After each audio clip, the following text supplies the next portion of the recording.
అందరికీ praise the lord. రండి తెలుసుకుందాం. దేవుడు ఆకాశమును మరియు భూమిని సృష్టిస్తాడు.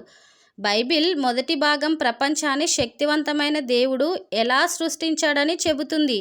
తెలివైన వ్యక్తులకు దాని గురించి భిన్నమైన ఆలోచనలు ఉన్నప్పటికీ వినయపూర్వకమైన క్రైస్తవులు దానిని బాగా అర్థం చేసుకుంటారు. మనం ప్రపంచాన్ని చూసినప్పుడు దేవుడు ఎంత అద్భుతమైనవాడు మరియు బలవంతుడో మనం చూడవచ్చు.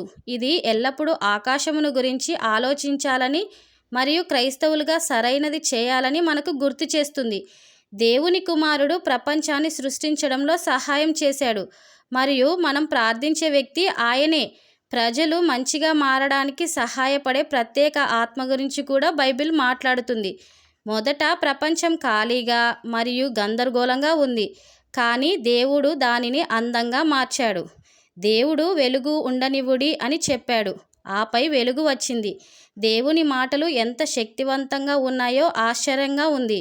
మనం విశ్వాసులుగా మారినప్పుడు పరిశుద్ధాత్మ మనలో పనిచేస్తుంది మరియు విషయాలను బాగా అర్థం చేసుకోవడానికి సహాయపడుతుంది. మనము దేవునిని తెలుసుకోకముందు మనం చీకటిలో ఉన్నట్లుగా ఉన్నాము, కానీ ఇప్పుడు యేసు కారణంగా మనకు వెలుగు ఉంది. దేవుడు వెలుగును ఇష్టపడి చీకటి నుండి వేరు చేశాడు, ఎందుకంటే అవి కలిసి ఉండవు.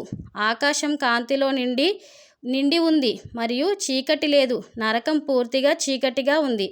దేవుడు పగలు మరియు రాత్రి రెండింటిని సృష్టించాడు మరియు మనము పగటిపూట అతనికి మంచి పనులు చేయడానికి మరియు అతని బోధల గురించి ఆలోచిస్తూ రాత్రి విశ్రాంతి తీసుకోవడానికి వాటిని ఉపయోగించాలి.